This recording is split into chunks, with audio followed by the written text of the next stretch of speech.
All right, let's see if this works.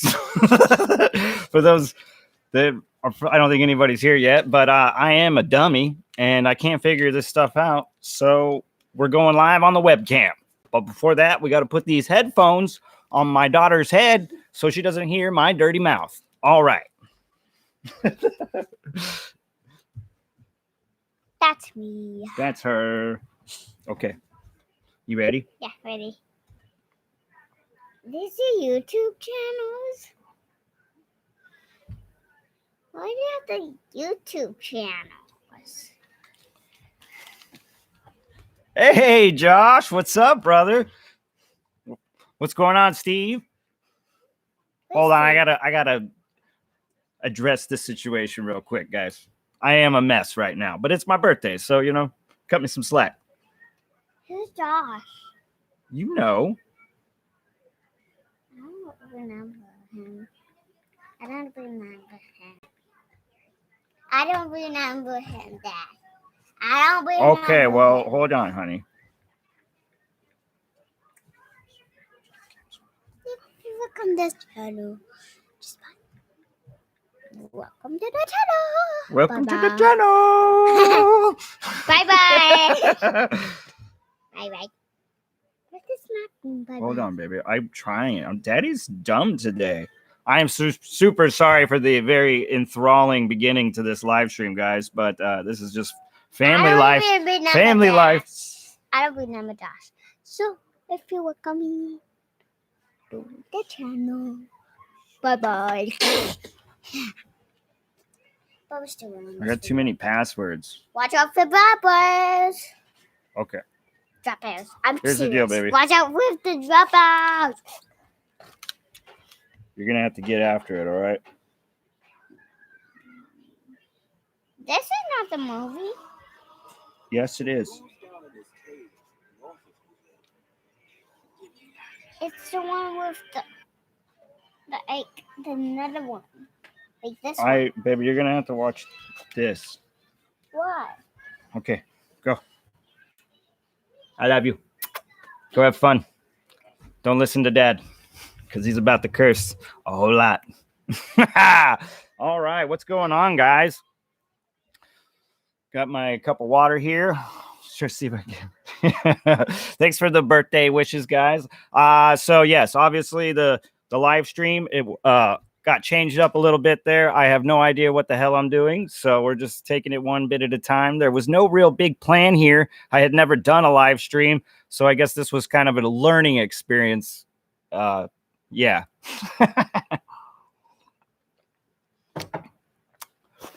What's everybody doing?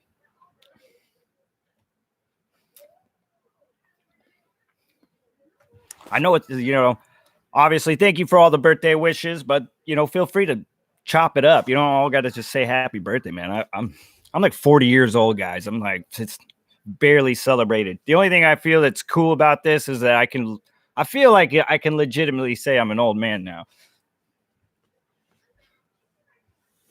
Reaper's Gale. Steve's reading Reaper's Gale. Right on. I'm currently rereading The Warrior Prophet and also reading the third book in the Vampire Hunter D series of many, many, many novels. We'll get an update with the Baker is alive and writing the No God. yeah, that would be awesome. What a birthday present, right? To find out the Baker would be writing the No God series, whether it's a duology or a whatever. Even if it was just one book, god damn, that would be amazing, and that would be the best birthday gift. All right. Do you have a gray bush? Man, I'm working on it, Josh. I don't know if they have any kind of like hairstylists for bushes, Maybe they could do a little like whatever a coloring or something on the maybe they can enhance my grayness down there, huh?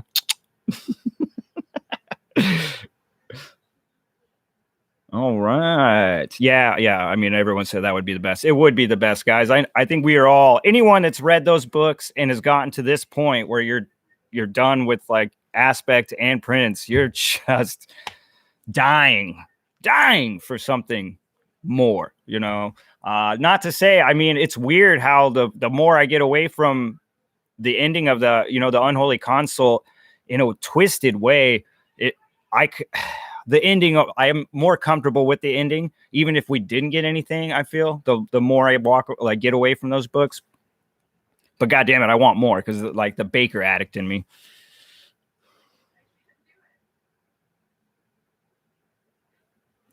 Do I actually think we're going to get the No God trilogy? I do think so.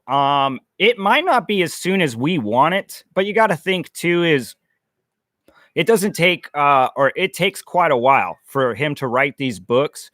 Even when he was doing Aspect, and he had a lot of this stuff outlined and figured out, but still it took him a couple years to write some of those books. And now you're talking about how we're in no man's land technically. We're in a point where he has no outline. Baker has no idea like where the story goes from here.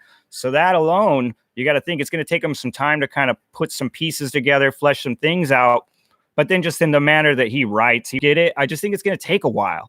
The other thing is like R. Scott Baker is not necessarily a young guy, but he's not ancient either. He's got a lot of years left. So I do think that we'll see. The thing is like R. Scott Baker is not necessarily a young guy, but he's not ancient either. He's got a lot of years left. So I do think that we'll see No God. I just don't think it's going to be on our time. I think it's going to be on Baker's, and that's frustrating.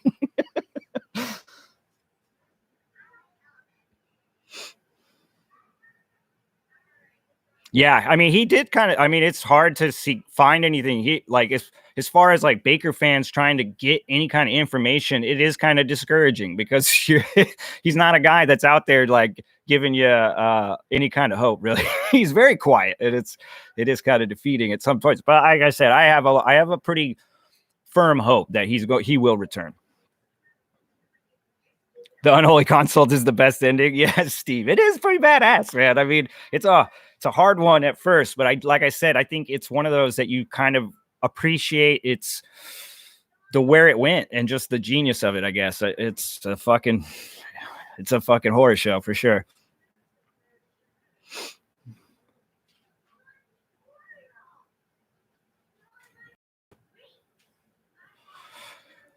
I think a couple years ago, Baker said he was working on a philosophy book on the end of meaning, kind of extrapolating on the ideas. And as a guy that read those books, and now I'm coming back and reading, I'm getting a lot more. I have to say a lot of the metaphysics and stuff kind of fell at the wayside for me because I was so involved in these characters, their personal journeys, and some of the events and whatnot. And also always trying to play detective on just what the fuck is going on. So now through the reread, I'm much more comfortable. I already know everything that's going to happen, so I can take my time and really look at all the details. And man, I've been soaking up so much more stuff that I kind of missed or just wasn't grasping firmly the first time. And I really like that. And I guarantee you I could read these things 1,000 times and keep plucking new things out of them.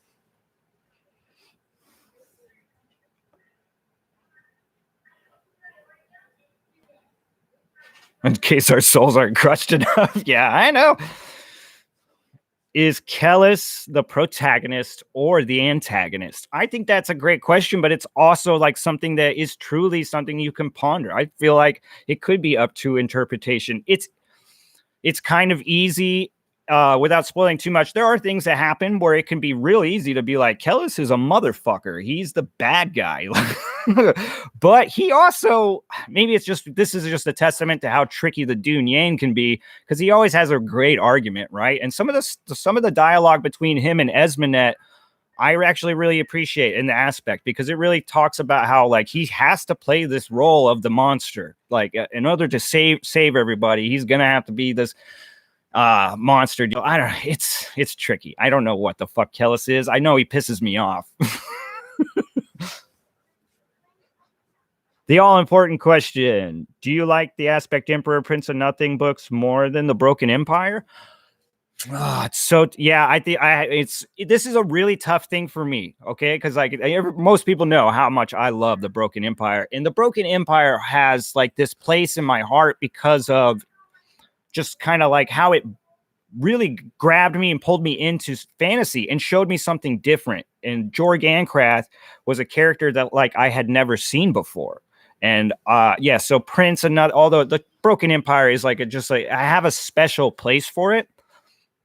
But yes, as far as like reading and like the story, all that, I have to say Baker has produced something that is on such a next level that like nothing even competes. Like there's Baker's stuff, and then immediately then I go into like Fletcher and Mark Lawrence and who else, but it's crazy. Like it's almost like he's just competing in a whole nother arena or whatever. I said something like kind of the other day, and my wife laughed at me like I was sounding pretentious, but it's like, man, he almost transcends the genre.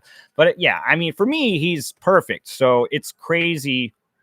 The only people, like the reason why it's like the only good person I guess I can compare him to is Tolkien. And Tolkien really blows me away. The Silmarillion is one of my favorite books. And I think that's one of the reasons why I got into Baker's, because he kind of reminded me of Tolkien, not just the Silmarillion, but also Fellowship and stuff, but also Frank Herbert's Dune. I don't know. Baker's just, he came out of nowhere. I kind of, maybe that's not right. I knew I had a chance of really digging that shit, but I had no idea. I had no idea how deep like his hooks were about to get. So yes, I do like I like Second Apocalypse more than I like Broken Empire. I think that it's a much more epic read that really broke my heart, but in a good way. You know what I mean? I was asking for it. So yeah, it's a tough one. It's a tough one. It's like picking your kids,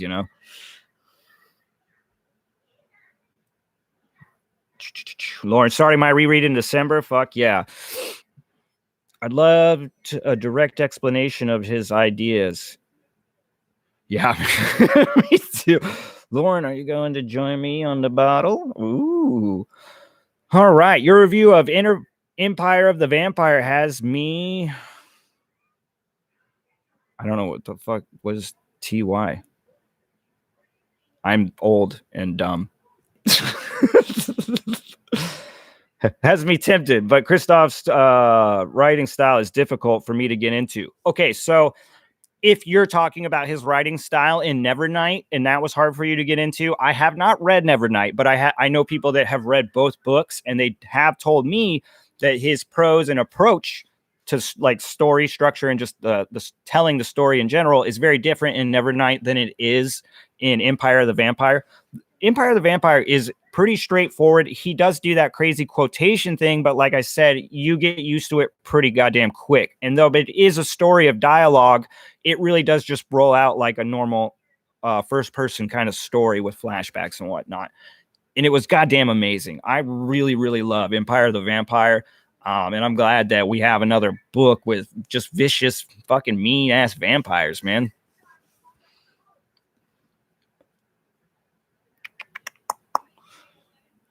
Judging Eye has the Tolkien vibe for sure, Lauren, for sure. Especially, yeah, I won't say anything for spoilers, but yeah, you know exactly what I'm talking about. There is a scene towards the end of that book that is very reminiscent of Tolkien in the best ways. But in just Baker takes it to that dark place that Baker goes, and it's just dark and dastardly as all shit. Very epic. The Slog of Slogs, yes. Let's see. Baker was the first writer that I read that went that dark. Yeah. So, I mean, I've read a lot of stuff that is dark. You know what I mean? That's kind of where I reside in the reading world, is in the fucking cesspits and the dark pools of muck, And so that was the funny thing when I first picked up the Baker books is right out the gate. My first initial response was this is not that dark. It is dark, but it's not like the boogeyman. But the more I push forward into that series and into the next, it just progressively kept getting darker and darker and darker. And the last two books was literally like, Jesus fucking Christ, damn. Especially the Unholy Console. I literally was reading parts of that. I was on my Discord. I was hitting up my buddy Christos over in Greece. I was just like, dude, what the fuck? So yeah, I mean, he's gone to the darkest place I think I've ever been. And this is where I hang out. So it's impressive to be that guy. Picking your favorite kid is easy. Favorite book, not so much. That's awesome. Oh man, I just got the Maleficent 7. Hey, I really enjoyed that. Of course, you know what I mean. Like I said in that review, I love that style of tale. Like pretty much any version of that story, I dig. But I really loved what Cameron Johnston did with that, and I feel like it was just hyper violent in the best ways. People that like that, like kind of edgy, grimdark violence and gore, are gonna fucking love Maleficent 7. And I really liked Laura Merfell, the vampire character. Once again, I'm really like the vampires are really. I'm reading a lot about fucking vampires lately, and I've been loving it. Have I ever tried the Song of Ice and Fire books? Okay, so yes, I have. A long time ago, I read Game of Thrones, like right when the show came out. So what was that, like 2013 or something like that? I read a Game of Thrones, but you guys have to understand too, is I just wasn't ready for Game of Thrones. Reading wise, I just wasn't there. I was still getting a lot of experience under my belt. You know what I mean? Probably the heaviest stuff that I had read was Anne Rice. And I just wasn't ready for Martin. I'm going to be revisiting those books here probably pretty soon. I wanted to get through like the Second Apocalypse was my main focus, you know what I mean? And I'm thinking about jumping into Malazan. Realistically, Malazan and A Song of Ice and Fire are both kind of like on the scale right now. And I'm kind of wondering which one I might tear into. I do think that I want to give Martin another chance because, like I said, I wasn't ready. I think I would have read Baker back then too. I probably would have been like, I don't know, I don't get it, you know. But now here I am, and I think I have a better understanding of just the fantasy genre, like writing, all that stuff. I feel like I'll understand it and what he's doing, the reasons why, and maybe not be. Honestly, guys, the reason why I don't talk about it too much is because I was kind of bored. A Game of Thrones a little bit, you know what I mean? A little confused. But yeah, that's why I want to revisit them. I conquered Lies of Locke Lamora this year. I don't see any reason why I can't break back into fucking A Song of Ice and Fire and get into those books. And I know there's a lot of like negative deals that surround them, like, oh, he's never gonna finish it. I'm not the fucking kind of guy that gives a shit. Even if he doesn't finish it, if the books are good, I'll still fucking read them. I mean, a good book is a good book. That's me. You know what I mean? I'm very different, I guess, in the aspect. I also don't usually wait for things to be completed. I love the anticipation of the next book. Like, oh man, we got whatever amount of time. We just get to bite our nails until that motherfucker comes out. So anyway, yeah, so Song of Ice and Fire is long overdue for a reread. I'm sorry, I'm way up behind on these comments, guys. Any dark sci-fi-ish books? This is on the top. So yes, I do have a self-published book called Kipper Station down here by Wilbur Seymour. But then I also am going to be picking up The Gap Cycle by Stephen Donaldson. I was reading his Thomas Covenant books. I actually have the one more to go in his first trilogy. But then I want to get into The Gap Cycle. I've heard really great things from some people who I respect their opinions. I know it's a very dark and dastardly series. So it's been it's been very highly touted as, grimdark sci-fi. So it's got my interest for sure. Let's see. Oh man. Okay. You should check out Wolves by DJ Moles, Hidden Gem of Darkness. Check out just Wolves. Okay. I'll have to try to remember that. Have you read any other Cameron Johnston books? No, I have not, but I know that he wrote like the Trader God books or whatever. Those look awesome. I think Steve read those and he said they were awesome. I'm pretty sure. Right, Steve? Mark Lawrence or R. Scott Baker. Man, I'll tell you, I love them both. It's tough. I'll tell you this is like R. Scott Baker definitely I haven't gotten into his like neuromancer stuff, so I've only read his fantasy. And so it's kind of, I have that. But with Mark Lawrence, I've read a little like his Broken Empire, Red Queen War trilogies. I've almost finished his Impossible Times. I've almost, I'm 2 books into Impossible Times. I'm 2 books into Books of Ice. And I actually only made it partway into Red Sister or whatever. The thing I'm trying to get to is I do appreciate Mark Lawrence as a storyteller, because I think that he's stepped up to the plate and gone to bat from different angles. You know, it's like he's like, yeah, I can hit it right-handed, but I'm going to try it left-handed right now and see. You know what I mean? And honestly, it's very admirable, because even when he switches it up, he still gets on base. He still makes these books that are engaging, even if you don't like his current books of Ice. I don't really care for the characters at all, but he has me so compelled and engaged in the world building and the story that I don't give a fuck. And I was really impressed, because like I said, I don't really necessarily want to follow a teenage girl, but I'm doing it, and I'm biting my nails, and I'm, tearing through the pages. So I really dig that about Mark Lawrence. Baker, obviously, I love him. He brings the most powerful packed prose, man, and that shit will just shatter you. I have my friend reading the second Apocalypse trilogy now. Thank you for getting me into these. You're welcome. I need to do a why you should read thing. I'm going to do 2. I think I'm going to break up Prince of Nothing and Aspect, kind of for certain reasons. Finishing the second book of Red Queen's War trilogy after the Broken Empire trilogy. Yeah, cool. The Red Queen's War trilogy is brilliantly written. I liked Jorg and the Road Brothers more, because they are just dastardly dudes. But the Red Queen's War books are better written. They are phenomenal. And they add so much more to that world. I cannot recommend them enough to people that are fans of Broken Empire. The Gap series by Stephen R. Donaldson is one of the most messed up series I've ever read, period, let alone in the space opera genre. Sweet. Well, see, that just seals the deal, right? Like, we got to be fucking reading and reviewing that. I'll be reading the Gap cycle next year. Sweet, CK. So, hey, if I haven't gotten to it yet, well, buddy, read that shit. If I haven't gotten to it. Have you watched or read any of Ryu Mizuno's record of Lotus War? And also read or watched any Jun? I'm horrible with names, guys. J.O. Munji's Grimgar Fantasy and Ash. No, I haven't read. I have heard of Lotus War, though. I have, but I have not read any of that, no, or watched the animes. I am really super behind on anime. I haven't watched an anime in a long time. Thanks for pointing out Ritual Bone, cheesy D, but inside is pure horror show. Dude, yes, that is a great book. Very atmospheric. I was so glad that I read it in October. I just read a lot of grimdark, so I was like, it seemed silly to try to do a horror read, so it's like I already read horrific shit, but that one just happened to kind of fall in the lineup, and damn, it was so much fun. And yes, yeah, the cover, yeah, some people love it, some people don't.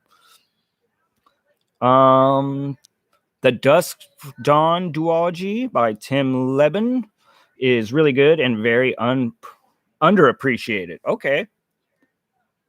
Baker has purple prose. See, people say that.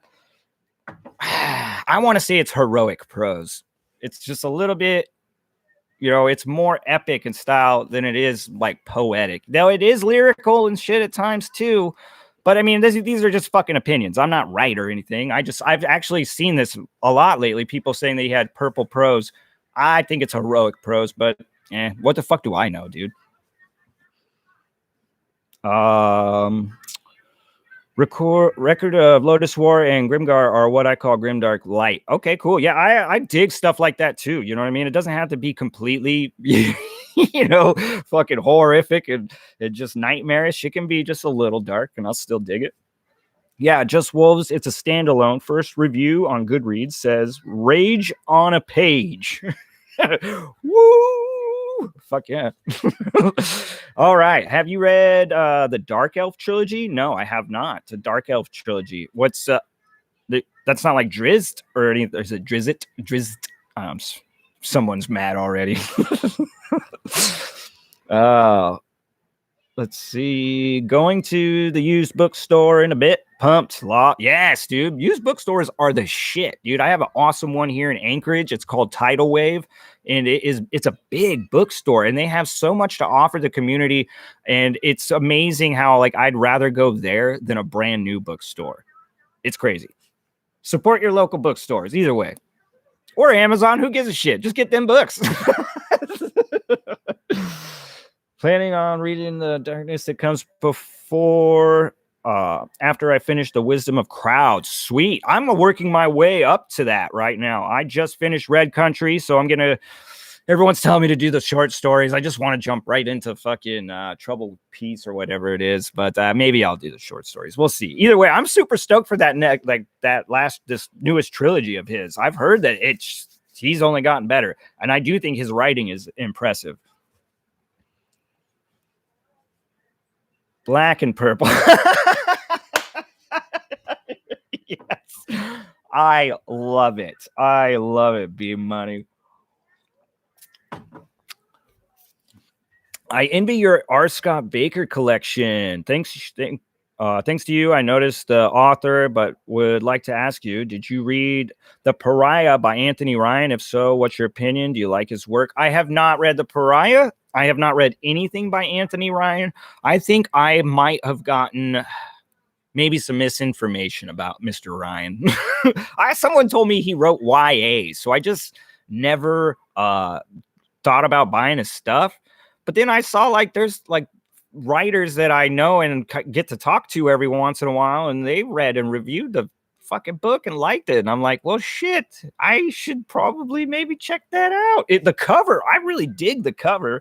And I've heard a lot of good things about Anthony Ryan, but like I said, when I just lumped him in with the YA crowd, I just didn't get as interested. And it's nothing against YA, guys. It's just at the same time, I'm 40 years old now. It's like, I'm not looking to follow teenagers. Fuck.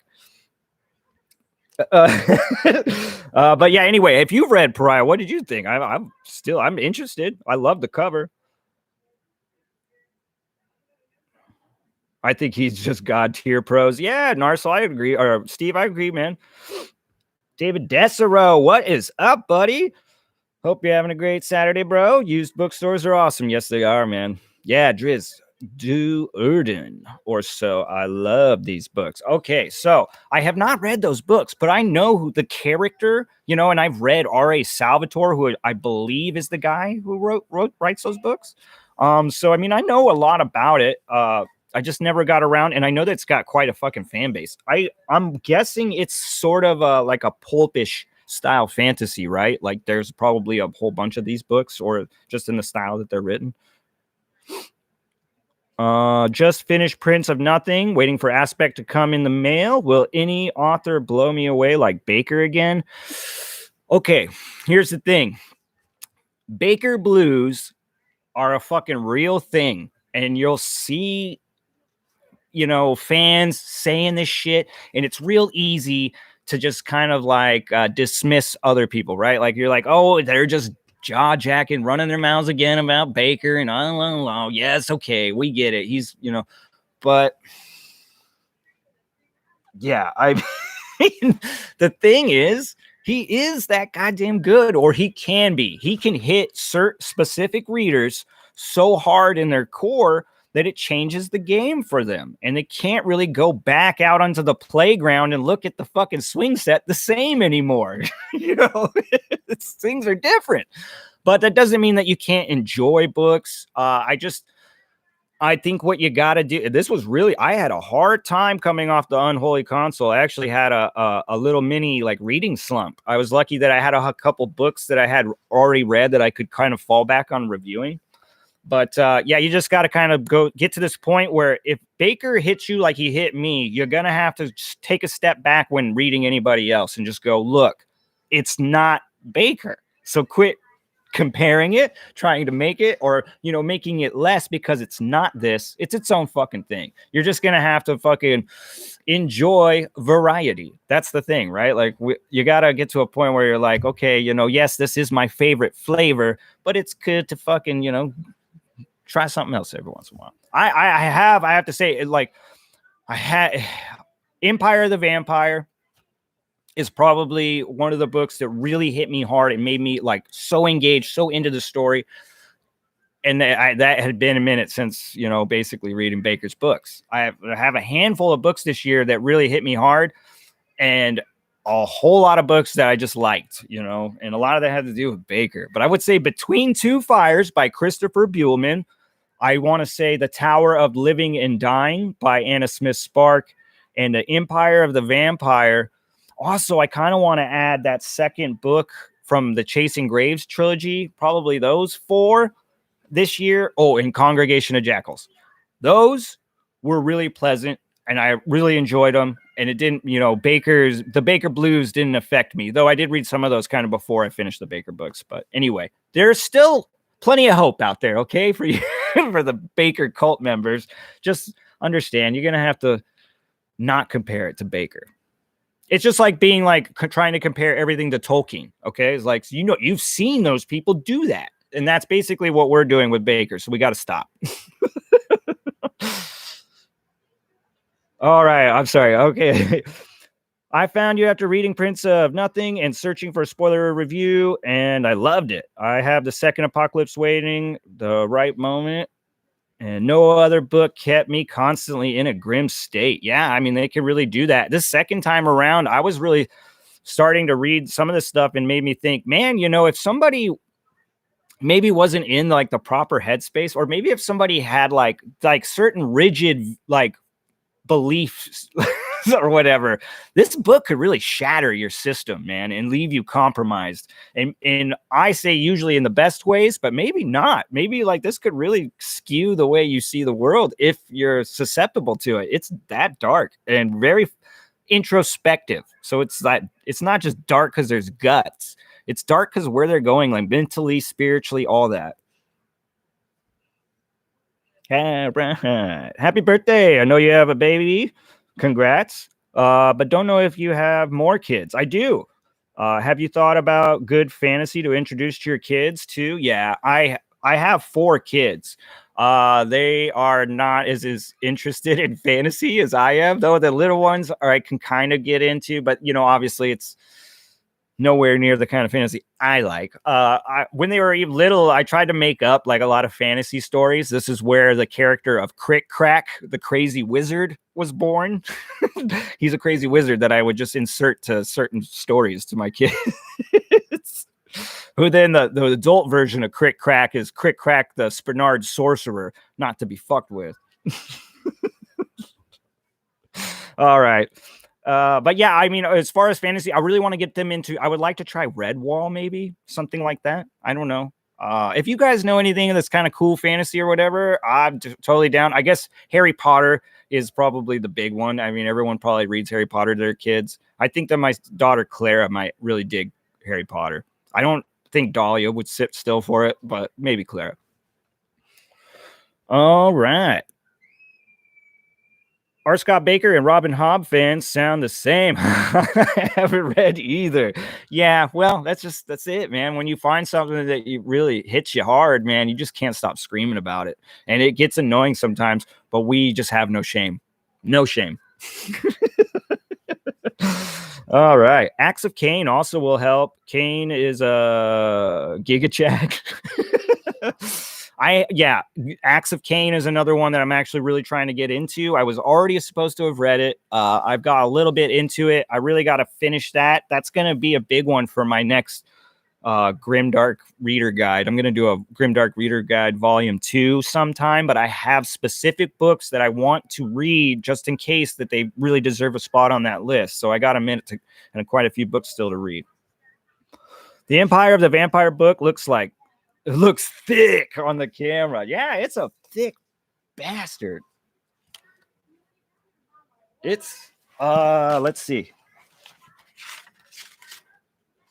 I know it's like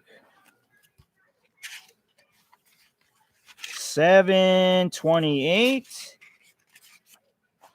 734, 734 pages. And that's in the big old hardback. So big chunky bastard.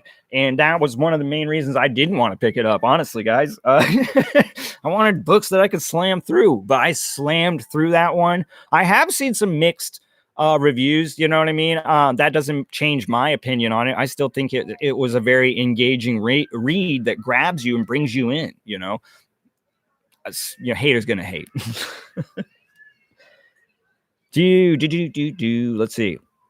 Have you read, watched, or know Hiroku the Gantz series? I do know of Gantz, yes.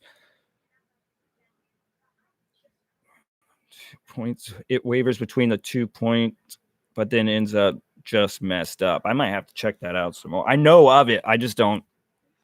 Right now, I have no, like, the closest thing to like anime manga that I'm doing is the Vampire Hunter D books, which do have some illustrations in them from the guy that originally did like the Final Fantasy art. It's amazing stuff. But yeah, I guess I'm kind of searching for that one. Like the last couple like anime that I really got into were Claymore and Goblin Slayer. I really like those, though they were both really fucked up. But that's what I like. I really love the Berserk movies, the cartoons. They got a lot of hate for being CGI or whatever. I thought they were fucking awesome. They're stunning, dude. Yeah, but I'll have to check out Gantz. The Drizzt books would be appropriate for kids, in your opinion? Okay. Yeah, I mean, here's the other thing. I am not, I mean, obviously, I know I look like I just rolled out of church, but I am not a strict dad. I am pirate dad. So, I mean, I'm pretty loose. You know what I mean? I'll give him some goods, but not, too fucked up, but something a little edgy. Redwall, non-magical animal fantasy, great for kids. Yeah, see, I do know of Redwall. I never read it, but I love that whole anthropomorphic characters and just the fantasy setting, all that. Love the concept of that. And I do think that that's something my kids would be able to get behind. Earthsea. I totally forgot about Earthsea. I have never read it, but I've heard great things. And yeah, that would be a good one for kids too, right? Oh, man. All right. Any thoughts about Sanderson's books? Okay, so I'm not trying to start shit here, guys, okay?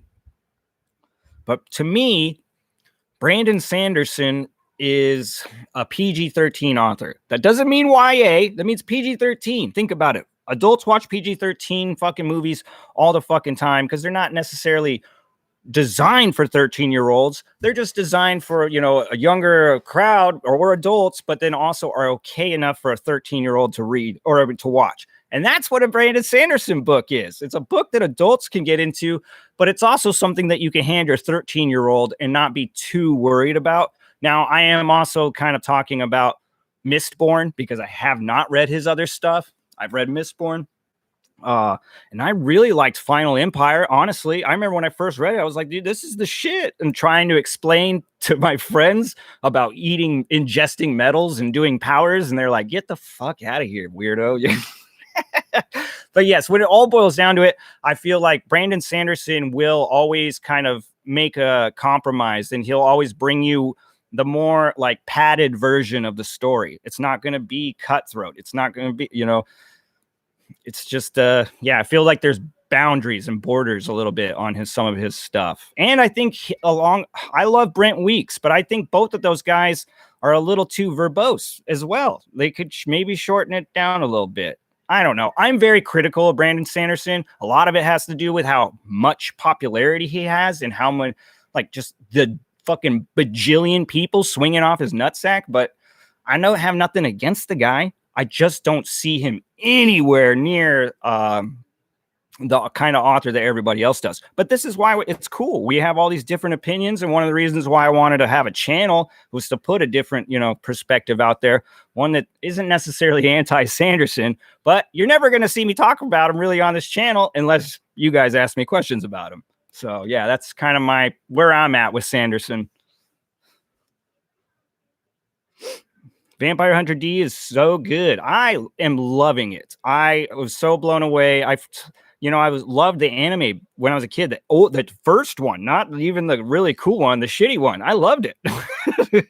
And so, yeah, I was really, really blessed to read Empire of the Vampire, be reminded of something I love, and then to be able to dive into it. It's so fucking much fun. It's really like what we nerds love, that shit. We want to fucking dive deep into these things. I'm a lore hunter, man, all the way. That's one of the reasons I really got into Tolkien, is because I eventually got to this point where I was like, okay, I've seen the movies. I was raised on the cartoons. I want to know that extra bit more. I want to know everything. That thirst of knowledge, really, the thirst for lore is what made me devour Tolkien's books, what made me get into Dune, a whole bunch of shit.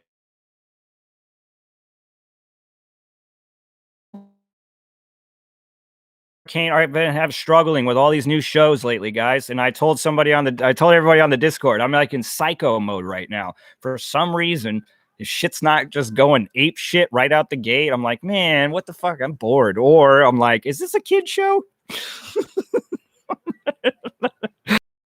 I'm the worst. I recall Crystal Shard being pretty tame. Yeah, Drizzt is great. Read them as a kid because my dad owned them. It's how I got into fantasy. Yeah, that's dope. Dude, that's how I get. Actually, like when you have something like whatever book was the avenue that got you into something, you always cherish it so goddamn much, right? Like I have a huge place in my heart for Brent Weeks's Night Angel trilogy because it really was a road that brought me into like like basically a crossroads, and then I ended up going into Broken Empire territory, and life got a whole lot better in a dark way. Exactly. PG-13 is the best description. Good, maybe even great, but very safe. Yeah, I mean that's how he's always going to make yes, exactly. He's going to make a concession to make sure it's the safe decision. You're not going to get some outrageous, outlandish shit happening in his books. And to me, that's a little disappointing because not that I'm looking for the people, these characters to be fucking horribly fucking treated, but I also want the possibility of that to happen be there, I guess. I compare Sanderson to Marvel movies. Yep. Great for the masses, but sometimes doesn't hit with the niche crowd. That is great. Yep. That's exactly kind of what I'm trying to explain.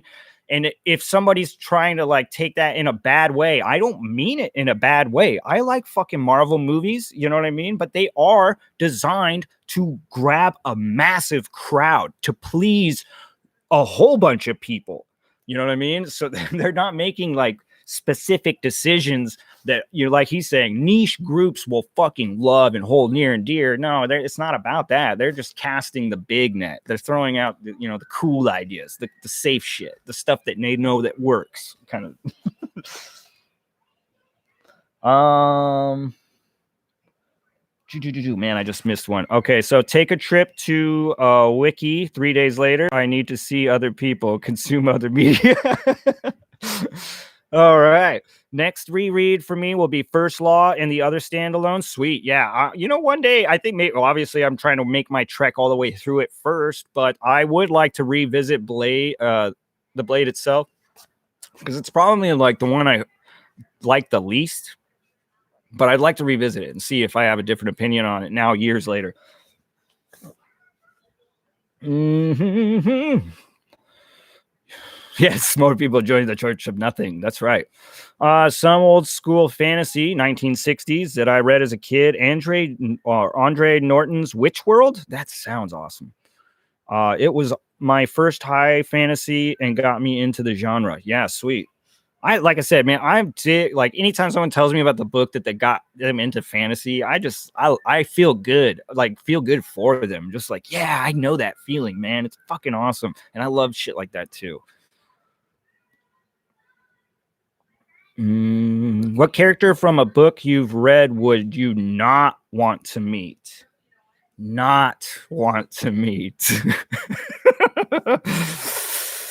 Ooh, god damn, there's quite a few. I mean, this is the thing. The characters I love, I don't know if I want to meet any of them because they'll probably fucking kill me, dude.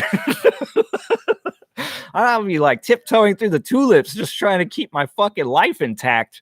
Because you think about like Jorg Ancrath, like as much as he loves his road brothers, he'll do whatever it takes. So, you know what I mean? I'm not get left behind on that one. Nair Urskiotha would be fucking awesome to see in the flesh, but he would probably just add me as one of the fucking Swazond on his fucking body.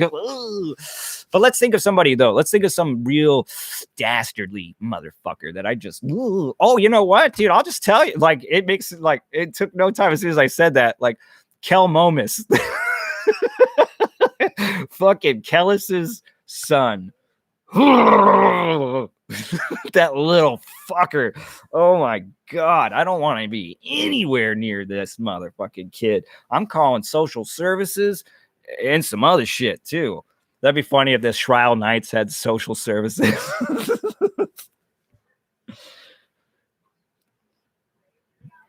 Is true. Sanderson is a blockbuster writer. Nothing that special. Yeah, you know what I mean? I do think that he does appeal to certain people that will say that he's the best thing ever, you know, but just I think that there are, yeah. I don't want to beat anybody up. I mean, he's fucking more amazing than I am. He writes fucking circles around me. It's either a katana or a broadsword. Glocka on a bad day. Naor would be the most unpredictable dude to be around. Absolutely. That's what I'm saying. Like, as much as you would love to see this fucking savage skill Vindy, because he would be impressive just to lay eyes on. Just a specimen of a barbarian, you know, most violent of men, breaker of men and horses, dude. You would be in awe of this guy in a fearful way. But yeah, you would never escape that fear because it would just only get worse the closer he got to you, because you have no fucking clue what the hell he's going to do. If you are looking for a really dark book, Tampa by Alyssa Nutting is the most twisted book I have read, and the main POV character is pure evil. Dude, okay, so it's called Tampa. I'll have to try to remind some of these. I got Wolves in Tampa. I'll have to be checking out. I love me a twisted fucking book. Gray Bastards was fun. Finished the trilogy last week. Yeah, I really liked Gray Bastards. I finished the first book. I'm definitely going to be finishing that trilogy, especially if the other two books are as fast paced as the first one. It's like, dude, that shit won't take me no time to smash through all three books.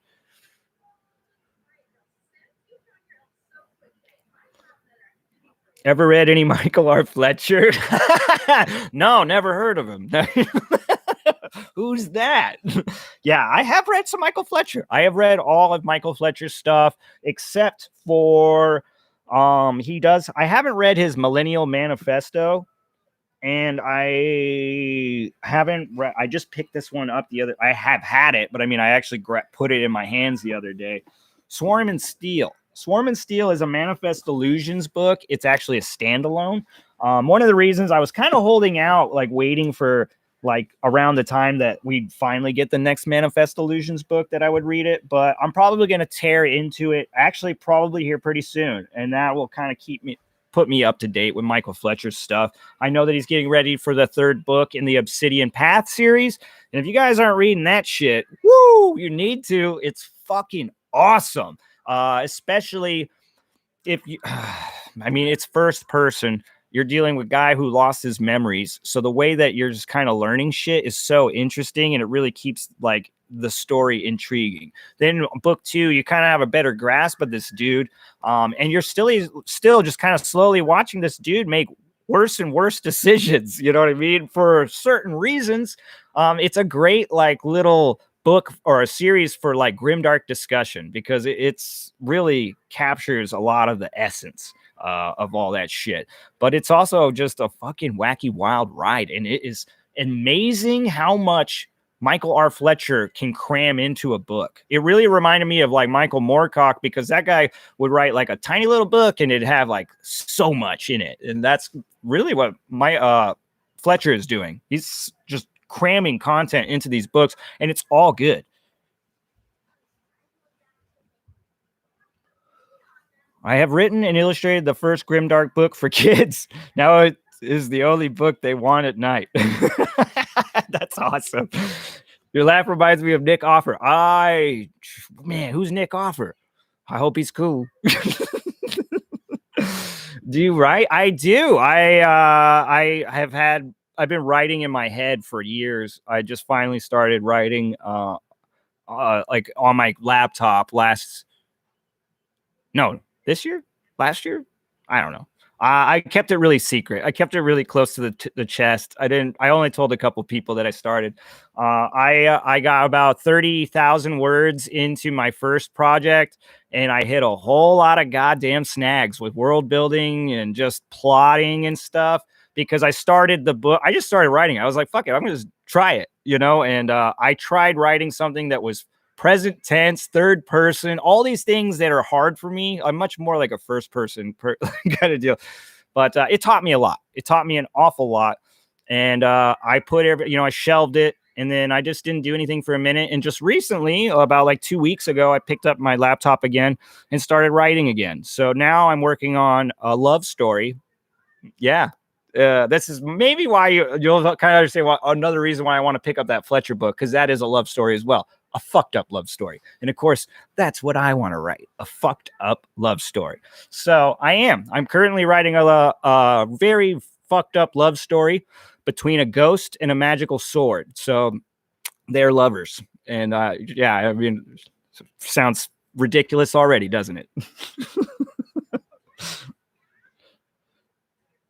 Have you got any plans to read more Cormac McCarthy? Yes, absolutely. I'm going to be grabbing at least before I don't probably not going to read all his shit, but I at least am going to get to No Country for Old Men, Suttree, and is it Child of God? Child of God is the one that's been kind of ringing in my ears lately too. So those three, I'm at least going to cover those, and then we'll kind of see. I mean, from there, I might have gotten everything I needed out of them.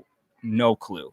So far I dig Cormac McCarthy. I find issues, here and there, whatever. He's not perfect for me, but he's also somebody that's he's a punk rock, man. He's a punk rock author. He just doesn't give a shit. He does it his way. And I guess I can appreciate that even when I act like I don't. I don't know.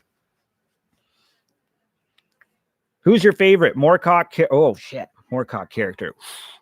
I think you're asking who's my favorite Moorcock character. I like Dr. Jest, the fucked up guy from Elric, but I also like Corum. Corum is cool, and Elric is cool. Corum, Elric, and Dr. Jest are all really cool characters. What's his his nephew or whatever, the dude? God damn it. The dude from the first book, the guy, he's just so annoying. The dude that tries to dethrone him and all that shit, his nephew or cousin or whatever. God damn it. Hated that fucker.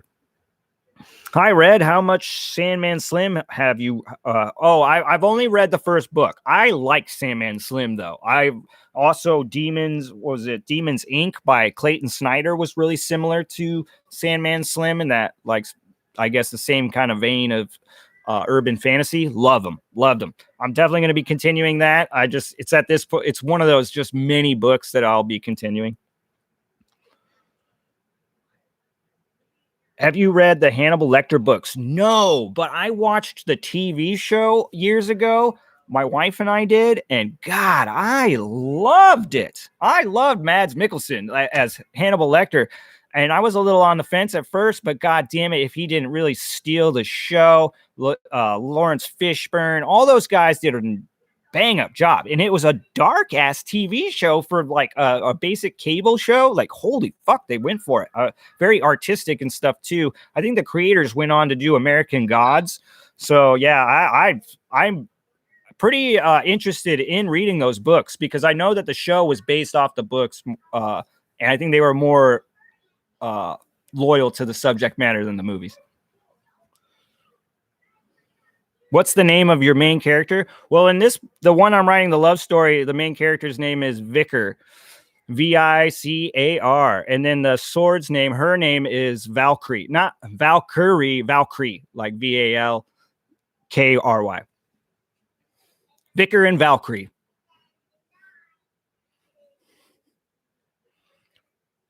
Writing vlogs, come on, man. Oh yeah, I mean, I could probably try to. Like I said, I was so secretive, guys, about this whole deal. I told myself if anybody asked me, I would just tell the fucking truth. There's no reason to lie to you guys. I'm pretty transparent and stuff. So, yeah, I am writing. You know what I mean? And maybe I will do some writing vlogs and stuff. Give me 1 sec. No, baby. Here, you need my help. Okay. I want to watch something else. Yeah. This one. Spider-Man movies. Like Spider-Man. No, like Spider-Man. Spider-Man. Like I'm getting yelled at on my birthday by my. Like Spider-Man. She's like, well, give me the Spider-Man, old man. No, you're not old. You're good daddy.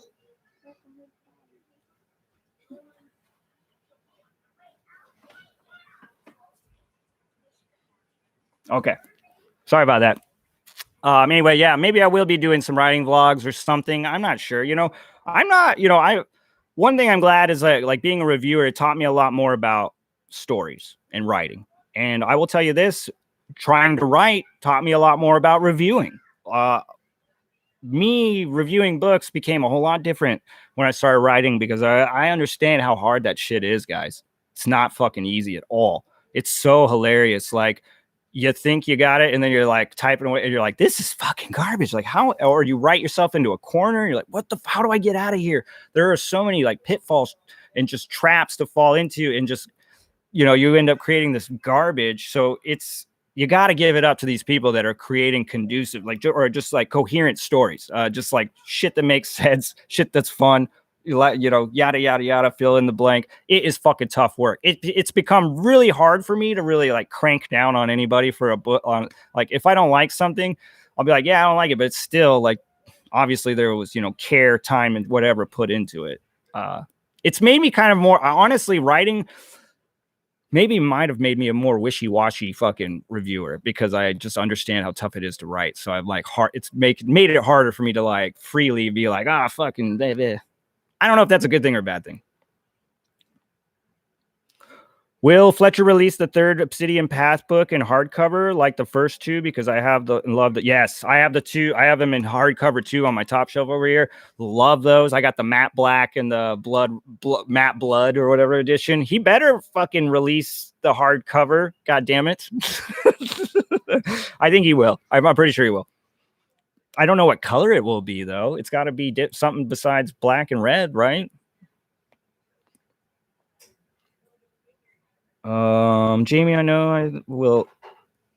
Sorry, guys.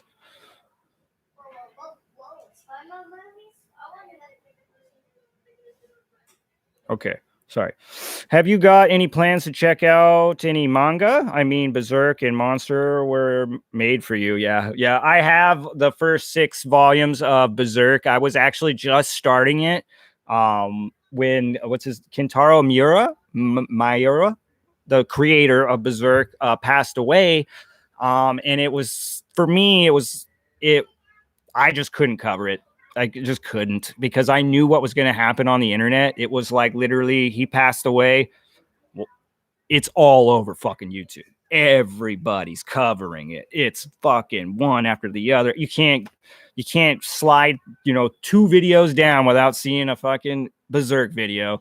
And I just didn't want to add to the pile. I think you guys might have noticed by now, like, I will purposely not cover something just because it's popular. I mean, and it sucks sometimes. Like the new Dune movie, I should have covered or had a review or something about the new Dune movie. I fucking loved it. And Dune was the first book I fucking reviewed on this channel. It should have been a thing, but guess what? It's too goddamn popular, and I don't want to add to the pile. I want to bring you something different while everyone else is screaming about the same shit. And now I know that's not the popular fucking choice, but I do think that the right people will see it for what it is, and we get to have fucking fun while other people just continue to do the same fucking thing over and over and over again. But yes, I will be reading Berserk and I will be covering it. I just wanted to give it a long gap before. I might actually tear back into Claymore. Claymore is my favorite manga. I've read the whole thing and I just love it. I kind of want to do like a 20, whatever, I think it's 26 volumes, 26, 27 volumes. Kind of want to do like a 26, 27 video deal, one for each volume, breaking down lore, characters, all that shit. I'm really getting more interested in diving into lore and doing lore videos and shit like that. I know I'm pretty much known for just doing book reviews, but I would like to dive into some of the shit I love.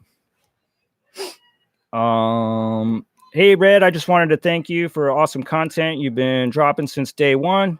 Your channel definitely got me through the lockdown. Hey, man, this channel got me through the lockdown too, guys. Much love from Ireland. Fuck yeah, dude. Sweet.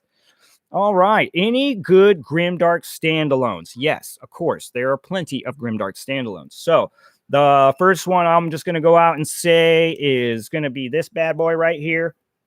Norielska Groans. This is by Michael Fletcher and Clayton Snyder. It's got 2 different perspectives. So they each wrote a character And it's just fucking great. Honestly, for somebody who is an avid Fletcher reader, I was impressed because I didn't even know which one was which, like who was writing who. They did a really good job at collaborating together to write a cohesive story that really does follow two people in just a shitty goddamn situation where they're left with nothing but like to just, kind of do the wrong thing to raise their station. It's great. It's bloody good fun. Lots of good laughs and edgy dark humor and just an interesting magic system. So you have Norielska Groans. I would also say all of Adrian Selby's books. So you got like Snakewood. You got Brother Red, which I still got to get to, and the Winter Road. So I normally don't recommend books I haven't read yet, but I can almost guarantee you that Brother Red is going to be just as probably good as the other two because he's very consistent and amazing. And what Selby has done is he brings a very realistic low fantasy style. So a lot of people will call it grimdark because it is uncompromising in that aspect. I don't think it's edgy because it's much more realistic. But he sets these stories in the same world, different timelines, different people. So you can read them in any order, but it is kind of cool because you're revisiting the same world and learning more and more about it. The one thing I will say is Snakewood is a different style of book. It's written like a found footage movie, sort of. So it's all like letters, reports, accounts. It takes a minute to get into, but once you do, it becomes one of the most fantastic fucking low fantasy stories I've ever read. What else? There's something else. We were just talking about it. The Maleficent Seven. Yeah, that's another one. And I think there is even a goddamn another one. I'm just not thinking. Oh, I guess Swarm and Steel. I haven't read it, but I mean, there. Check it out. Michael Fletcher's pretty dependent. But then also his other book, Ghosts of Tomorrow, which is like a cyberpunk story, but it will, it'll soothe the savage, grimdark beast inside you for sure. Let's see if I get my books all fucked up. All right. I want to write as well. Then I remember I am a talentless hack. Hey, so am I, but that's the thing is, I feel like if you want to write, it should be that. It should be because you want to do it. Not because you're trying to impress other people or that it's cool if people like your story. But I do think at least for me personally, I'm only writing it because I think it's fun right now. If it becomes not fun, I'm not going to push myself into this deal. I'm not a fucking writer. I'm just a guy trying, you know what I mean? I'm taking a stab at it, but I think it's most important that I just enjoy what I'm doing. I'm still on the first chapter and I've been writing this first chapter for almost 2 weeks.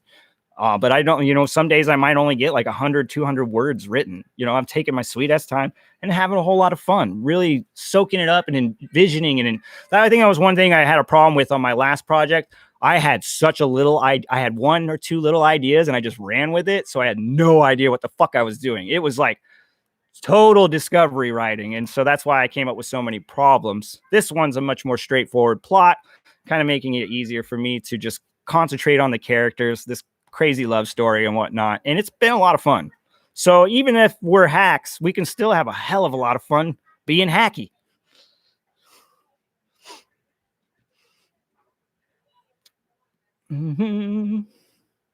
I read Brother Red last month. Really enjoyed it. Selby's such a unique writer. Yeah, he absolutely is. And he writes some of the most impressive female characters.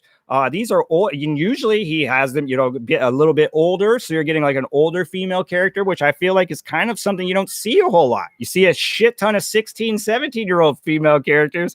But yeah, I think that Adrian Selby is someone who should be recognized a little bit more just because his writing is impressive. His world, everything is very creative. He's got basically his own language through slang, a very interesting magic system with the fight brews. It's awesome.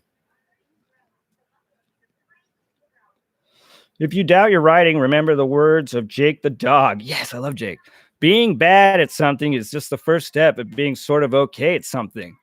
I love that. I love Finn and Jake too. I also love Marceline. I love the song between Marceline and the Bubblegum Princess. Oh, it's so damn good. God, that show really hits you in the heart, huh? Have you read Tolkien's The Silmarillion? If you like lore, you should check it out. Yes. That's the whole reason why I realized I like lore was because of the Silmarillion. I didn't understand first getting into it that it was written like an account, like almost like a fucking Bible. It really is just like the events that unfolded in this world. It's world building on a fucking millionth degree. But like I said earlier, that quest, that like thirst for knowledge, just it was the right time and the right book, you know, and I just devoured the Silmarillion, fell in love with it. I was so impressed with the amount of tragedy that was in it. It's actually a pretty dark goddamn book. You know what I mean? Not, you know, maybe not grim dark, but there are some very dark moments and very sad moments, like just hit you in the core. You know, I love that fucking book. The Baron and Luthien like story is just Jesus Christ. And of course, Morgoth and Fingolfin with the sword Ringle.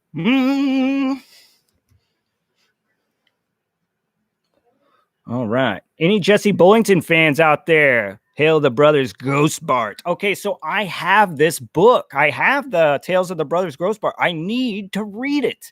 I also have his other stuff on his other pen name. I've seen people kind of like different fans of his, like under his different pen names. Like some of his fans like his other stuff, and other fans like his other stuff that don't like that shit, and they kind of talk mad shit. Either way, Brothers Ghost Bart is something I have, and I will be reading and covering. Hey man, just wanted to say hi and love your videos. Hey, thank you, Phobos. All right, favorite Dark Lord, Melkor from the Silmarillion. He's one of the main reasons why I wanted to get into that whole deal. I saw a picture of Melkor in Ungoliant in like a Tolkien encyclopedia thingy kind of deal when I was like in middle school, and the imagery drew me in so hardcore. I was like, I've got to know more about this guy, and I love Melkor. I mean, Melkor is really kind of like the Lucifer, right? I mean, like he's the morning star of Middle Earth, man. And he's an interesting guy. I mean, you can't, anything bad that came, you know, that resides in Middle Earth, you got to give it up to that guy. Sauron gets all the juice. But Melkor, Morgoth, however you want to say his name, he's the fucking dude. He's the Dark Lord. Currently rereading A Congregation of Jackals, definitely one of my favorite books. Yes, Congregation of Jackals is badass. And thank you to Larry for sending me that book. He hit me up on email or whatever, and it was like, hey, you might like this book. I was like, shit, send it to me, man. And I got around to reading it, and damn, that shit blew me away. I'm a big S. Craig Zoller fan. I'm actually getting ready to dive into Wraiths of Broken Land because I really loved Congregation of Jackals and I really loved Bone Tomahawk. So yeah, plus S. Craig Zoller actually commented on one of my videos. So I was like, well, you know what? Thanks for being cool. That just got you another book reviewed. All right. Hey man, just want to say, oh, yep. Have you checked out Red Rising? No, but a lot of my fucking cool cats on the Discord love it. So it's definitely something I'm going to be putting up there. So that's another one to go in the pile with Gap and Kipper Station. Hey, it's Wilbur. I just said his book. All right. I just finished the Age of Madness trilogy. The trilogy was grim, dark as fuck. I still prefer the first trilogy, though. Okay. Yeah, I've heard some people say that they think that before the third book came out, that they were saying that it had the possibility of being their favorite. The first trilogy is great. I had, you know, my issues with the first book. The second book was goddamn phenomenal. I love that one. That was when we got to meet Casca. Ugh, love Nicomo. Mm-hmm. We need Baker's Silmarillion. Yeah, I mean, well, that's what's funny. The author from Priest of Bones, Peter McLean, like he once like summed up Baker's books. He's like, the second apocalypse is the Silmarillion if it was set in hell. And I thought that shit was so perfect. I was like, it's fun. Like, as funny as this comment is, it's kind of goddamn accurate too. Give me 1 sec, guys. Give me 1 sec. Give me 1 sec.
All right. Sorry about that. All right. Let's see. Zoller is great. Yes, Lauren. I actually, I think at this point, Lauren has surpassed me massively with the Zoller books. It really is a good book. Yeah. I'm hoping to have book 4 out by summer next year. That's Wilbur. So like I was saying, guys, he's the guy who wrote, bam, Keeper Station, which will be one of those sci-fi books I'm going to be reading and reviewing along with Gap Cycle and probably Red Rising.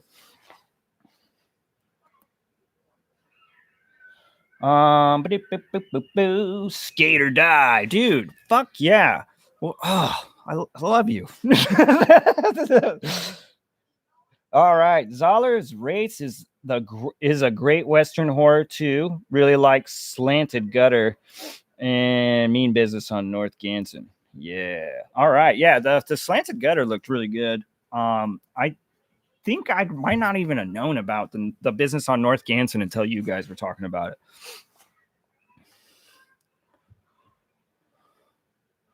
Boom, boom, man. Can't escape for shit. So option 2 it is. Yes. Die.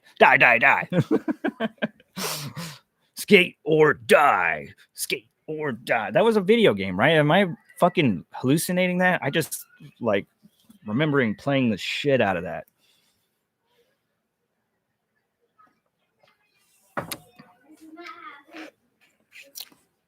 Oh.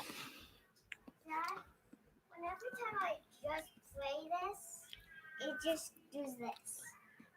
Hold on, baby. Yeah, you can't watch that because it's money. There you go. All right. It says, I'm a Morgoth fanboy too. Hell yeah. I know this is a book channel, man, but I have to ask the question. You ever play the Dark Souls games or into gaming with fantasy? Some great storytelling in them to be found. Yes. So, little thing I could share with you about me and Dark Souls.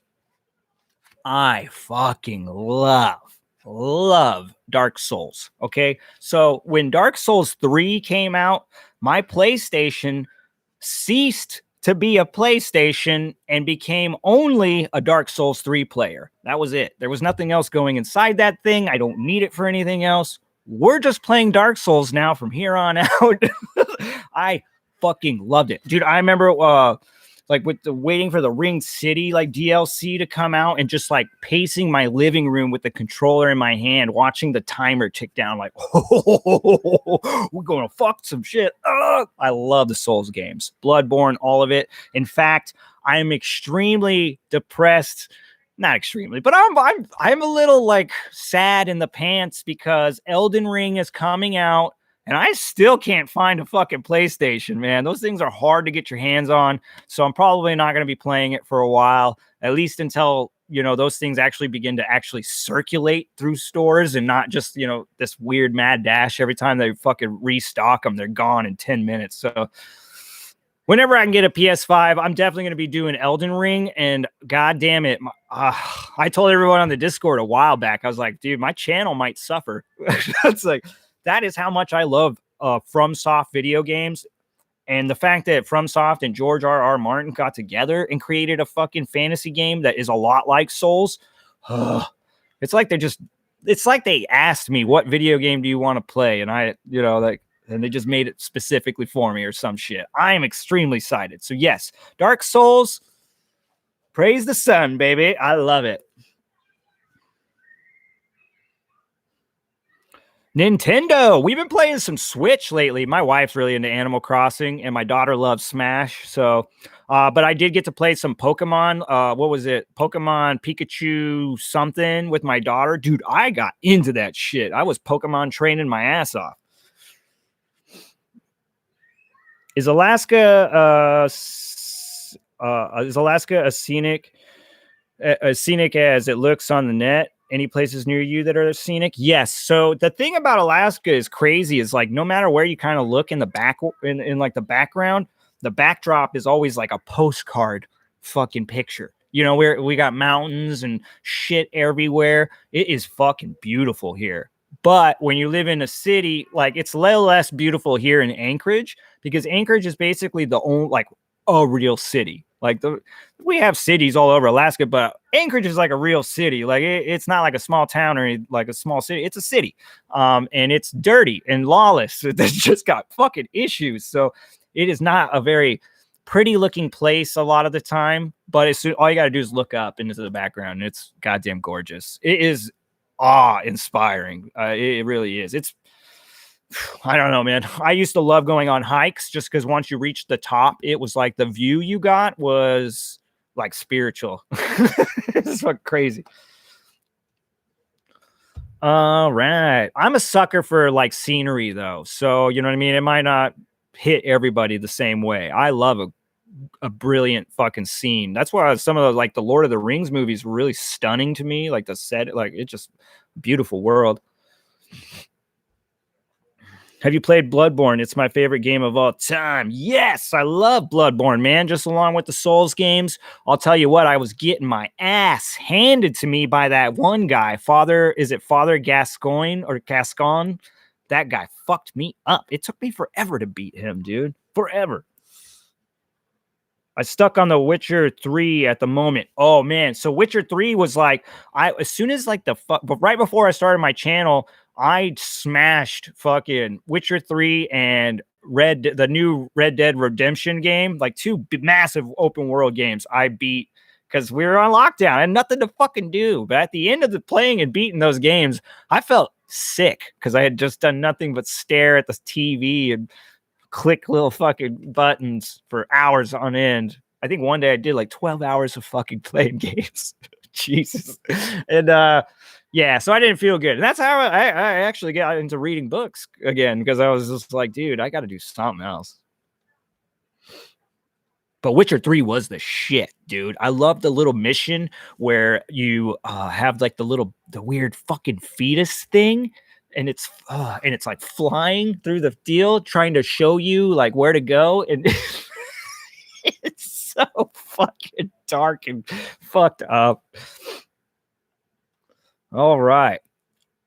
I have a book on how to organically grow cannabis written by a guy from Alaska. Yeah, there's a lot of weed growing up here. It's legal. So it's like you could literally go into a store and buy weed here. So it's been, I mean, it wasn't always like that, but it's been like that for years now. Alaska have some very angry goats, which they call moose. Yeah, those are some angry goats. They can be all right though too. They're not always pissed off. Alaska also have some very I lived in Eagle River, AK for a bit. Amazing. Yeah. Okay. So yeah, Eagle River is probably a little bit more prettier than Anchorage, just because you're just a little bit more off of the city path, but not much. Are you watching any TV shows, live action or otherwise? So I just tried to get into A Wheel of Time. I haven't read the books, so I think that might be my issue. I'm not digging it, but you know, I don't know anything about the story, and I think maybe they might have been hoping that most people know the story somewhat. So because I'm like, I feel lost kind of. I'm like, who the fuck are these people? Like, why are we even interested? There was like no setup. We just smashed right into it. But that's me. Yeah. I want to say, let's see, what have I watched? Oh, god damn. You know what I watched recently that I actually really liked?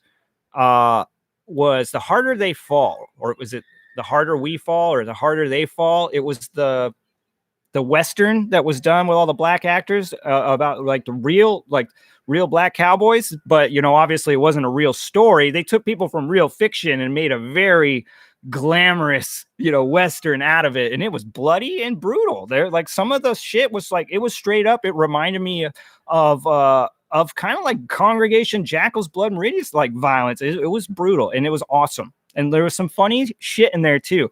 I loved the quick draw guy when he was talking about fucking, he's all, I'm lightning fast with the blam blams. I thought that was just so funny to hear. Just the way he said it was great. I loved it. So yeah, the harder we fall, the harder they fall. Really good. My wife and I watched 9 Perfect Strangers, I think it was called, a little while back. That was really cool. It was weird as fuck. Like a very strange therapeutic psychedelic show. That was pretty good. What else? Yeah, there's some like hidden gems here and there, man. I really like The Boys.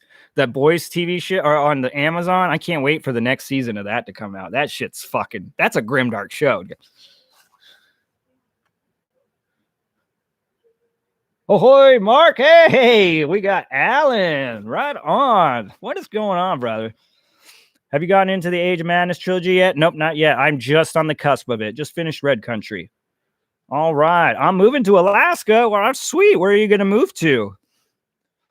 Hopefully you're not like too far out in the sticks, unless that's what you want to be. You know, that's appealing too to some people. I need a little bit of civilization. I'm not full blown, you know, mountain man. Posse? Yeah, dude. Posse? Yeah, dude. Posse with fucking, was it Mario? Is that what Mario Van Peebles? Is that right? Oh, god damn it. Oh, you know what? I think if that's his name, I think it was Mario Van Peebles, and that was the Western movie Posse, which is kind of like The Harder They Fall, though The Harder They Fall is way better. But the werewolf movie that fucking Mario Van Peebles was in, where they were like, he was like a cop, and then he got introduced to like this like special fucking tactics group, and they were all werewolves. Like, what the fuck is going on? That was a cool ass fucking show or movie or whatever. Yeah, Mario Van Peebles. Fuck yeah. Wanted to say hello. You introduced me to Mark Lawrence and Michael R. Fletcher, so thank you for that. I really enjoy your content. Thanks, man. Thank you, Walter. Yeah, and I'm just doing the Dark Lord's work, you know, sharing all these dark and dastardly outriders, you know. Going for the weed, man. Yeah, I mean, it's funny because I'm sure I didn't really think about it. It's like, I'm sure for people that live in an area where it's not legal, it's probably a crazy concept or just maybe a very enticing one, right? But like, I think here it's like, I guess we just don't even fucking think about it. It's just part of the deal. You know what I mean? Like, it's just another one of the fucking stores. There's a goddamn million liquor stores in Alaska too. So it's just, for me, it's like, I'm like, it's just another goddamn store where you get shit and get fucked up, I guess. I don't know. I try to, I try to be a good boy. Fairly entertaining werewolf film is Dog Soldiers. Okay. Dog Soldiers. I'll have to fucking remember that. You should come to the Netherlands then. Oh, okay. Yeah. Arsenal. You should go to the Netherlands because I'm sure it's probably popping like crazy over there. Yeah. It's nuts, man. I mean, I was just talking about the other day because I was like, you know, if you took the high school me in high school and put him in today's, you know, Alaska, I'd be like fucking just shitting in high cotton. I'd be like, what? I could go into a store and buy weed. What? Ridiculous.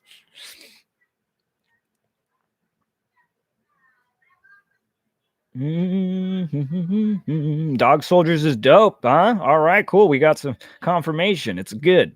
I'll have to check out Dog Soldiers. I got some shit to check out after this, huh? That's cool. I got the weekend off.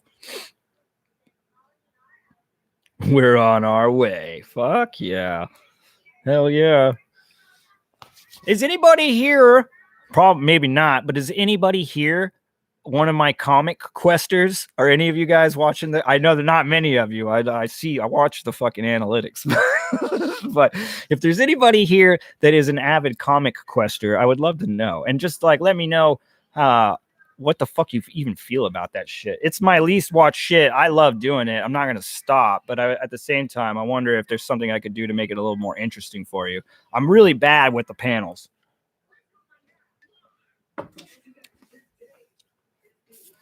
And if not, if there's no comic questers here, I won't be surprised because, like I said, it's a very, very not watched part of my channel. I love fucking comics, though, guys. I just wanted to slowly turn this thing into a channel where I just talk about what I love.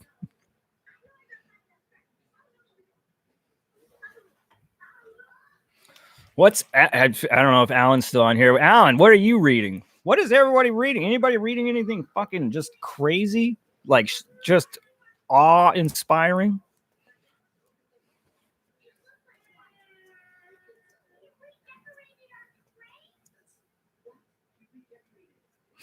Crickets. Yeah. Hey, man, that's the way it goes. Honestly, guys, I didn't know what the fuck was going to happen. I wasn't sure if anyone was going to show up to this thing, even when I had it upcoming and planned and scheduled, which obviously I didn't realize. I didn't understand how to run that whole deal. You know, I had to go live with the webcam, but wasn't sure if anyone was going to show up. Just finished Hero of Ages. All right. Adrian Tchaikovsky. Now, that's a dude I have had my eye on. I got to get into his stuff. He's got some new stuff, I think, that just came out, right?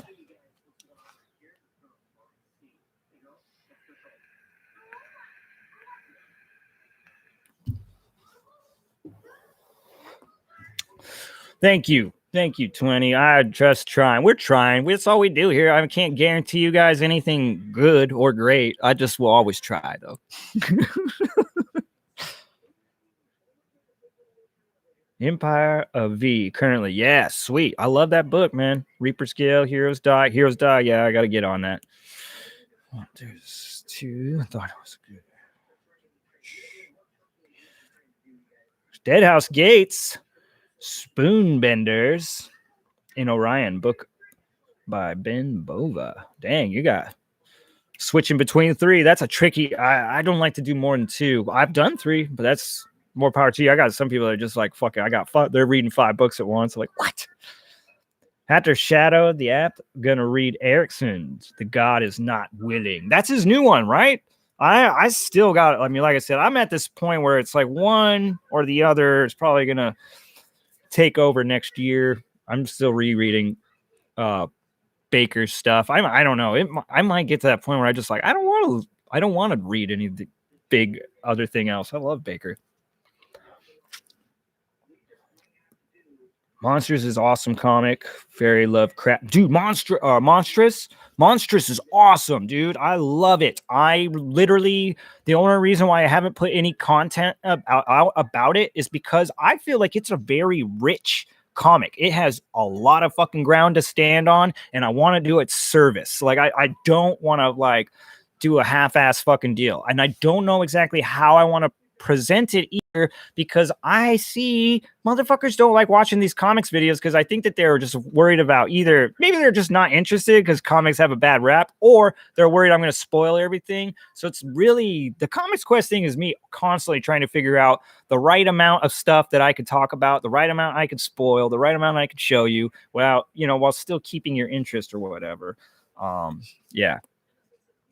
I know you like Between Two Fires. Christopher Buehlman came out with a new book this year called Black Tongue Thief. Yes, I know. I'm like a little more than halfway through it. I shelved it a while back. I liked it. I just felt like it wasn't going anywhere. I just felt like we were just kind of spinning our wheels a little bit. So I shelved it. I'm going to come back to it. I did think it was brilliantly written. I loved the main character and his smart assery, like right out the gate when, oh, that's spoilers. Anyway, he's a funny fucking character to follow. Love him. And I actually love the female character. Is it Galata? Well, I liked her too. I need to get back into it. I'm going to finish Black Tongue Thief. It was just so night and day from Between Two Fires in that book. So I think I was just expecting that bleak, holy shit kind of like vibe that he brought in Between Two Fires. And Black Tongue Thief is just funny. It's fucking hilarious. It is dark, but it's nowhere bleak and dark like the other one. Yeah, it just came into the States. Okay, cool. Yeah, that's what I thought. I was watching some of Jimmy's live stream the other day with Mr. Erickson, but then I had to go to work. But yeah, I thought he had cut a new book. Starting Kings of Paradise. That's another one I got to goddamn get into. I have to get to that one. That's another one I feel I need to read before I cut a volume 2 Grimdark guide, because I feel like enough people have talked about that I need to do some research and see if it isn't something that should be on people's fucking plates. Thank you for introducing me to Fletcher. Love his stuff. I do too, man. And you know what I mean? That's one of the main fucking things that just like gets me fucking going about this channel is fucking helping people find those guys that they dig. You know what I mean? Like I love it. I love shining a light on somebody that maybe you had no fucking clue existed, but then they were just the right fit for your reading taste. That shit keeps me going. If R. Scott Baker decided to crowdfund the last 2 No God books, how much would donate? Would I donate? As much as I possibly could, and that's not even joking. I mean, I literally would shelve out. I have like a little over $2,000 in cash, like sitting up on my deal. I mean, that's going to it right out the gate. Like, fuck it. I'm a tattoo artist. So it's like, for me, I look at money like I can always just go and make more of it. I fucking hate money. So I will gladly spend it and fucking support something that I really, really would love to have in my hands. You know what I mean? I had no problem when I'm still waiting on it to finally come out, but Grim Oak Press, created those 10th anniversary editions of Prince of Thorns, and I fucking without it. I mean, there was the $500 versions and like the $150 versions. The $500 versions sold out in like 20 seconds, but then I had no issue coughing up $150 for one of my favorite fucking books of all time. So I guarantee you, if the No God thing became a crowdfund deal or like GoFundMe, I would put everything I possibly could without endangering my fucking children's financial stability. Like, you know, keeping a roof over their head and food in their mouths. Everything else will go to Baker. Yeah, I mean, I'd love to talk to the guy. Oh man, I got an unstable connection. Hopefully you guys can still hear me. But anyway, yeah, I don't know. I'd kill somebody. Not just joking. That is a joke, YouTube. Don't use it against me in a court of law. I also keep up with the 13 web stories on Royal Road daily. Oh, yeah. Nice. Okay, cool. I'm reading Emperor of Thorns after watching reviews of the series on this channel. Yeah, sweet. Emperor of Thorns. So you're right there. One thing is, old Georgie boy, he definitely brings the shit onto himself. He does things that just, are kind of unforgivable. But the thing is a lot of people pile on and they judge this character straight out the first like 10 pages of the first book, where you don't really understand him to the fullest until you've read all 3 books. There are still things you're going to learn about his childhood and the shit that he went through that are pretty, goddamn important. And I'm not saying they're excuses to go be horrible pieces of shit, but they are at least explanations. You have some idea. You guys keep calling him a psychopath, but it's like, if you went through all this shit, do you think that you'd be a normal person? I'm going to tell you right now, no, you wouldn't. All right. I have a fucking, I'm so protective of Jorg. It's fucking ridiculous. I got to stop.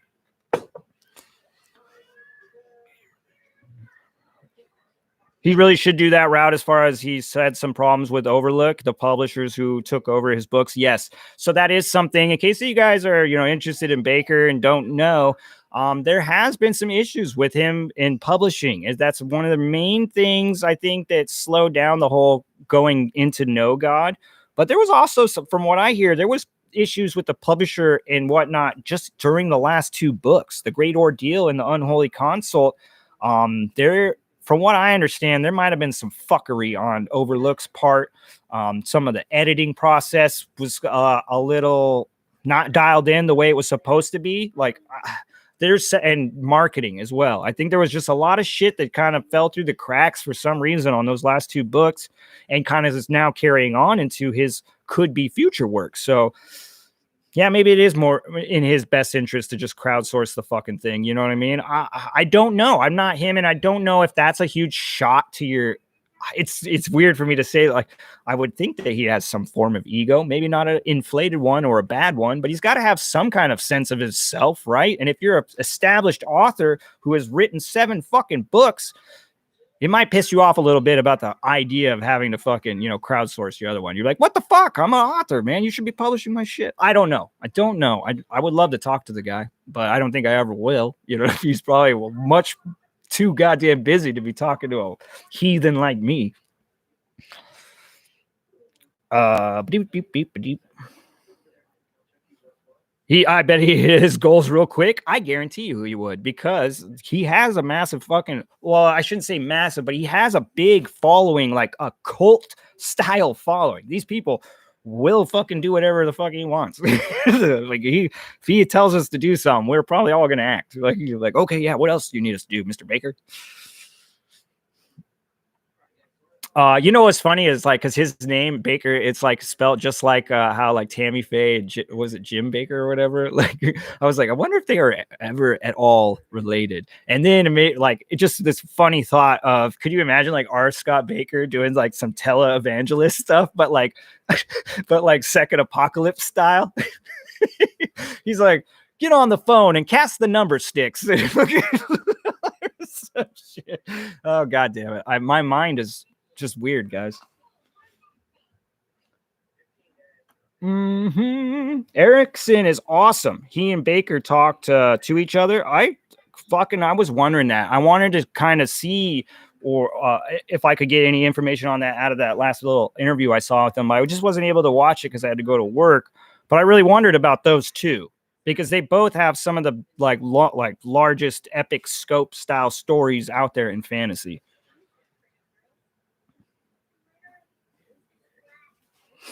What is normal? Yeah, I don't fucking know. A setting on the washer. That's what I've been told. Love the Prince of Nothing series until I got to The Great Ordeal. It was so hard to read. I kept thinking, has Baker gone nutso? Yes. Okay. So that's the thing. And that's one of the reasons why I will be breaking up my why you should read videos. Instead of just doing why you should read Second Apocalypse, I'm going to do why you should read Prince of Nothing and why you should read Aspect Emperor. While I would love for you guys to all read them all, I think that not only are these books not meant for everyone, that there's even less there, maybe for Aspect, just because of the direction and the darkness and the density that it goes into. It gets fucking straight up dense as shit in The Great Ordeal.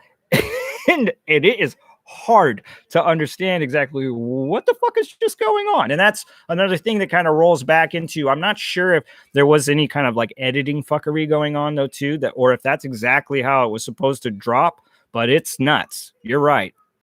I loved it though. It forced me to go back and reread those sections.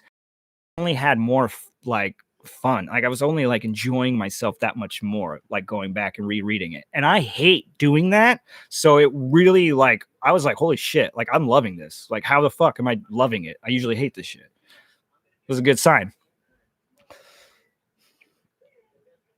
I think a big reason he's disappeared is because of the state of the world now.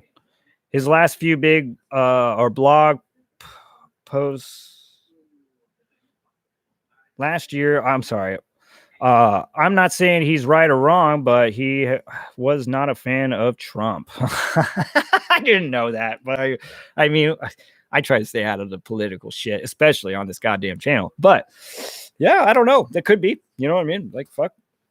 If you're not feeling the political climate and you don't want to open your mouth because you're afraid that you're going to get attacked by a bunch of fucking skexies on the fucking internet, then yeah, I get it. You know, that's why I normally don't go to Twitter. Like, I'm just like petrified of those fuckers over there. Like, they're all just stabbing each other in the back, smiling at the same time. It's fucking weird.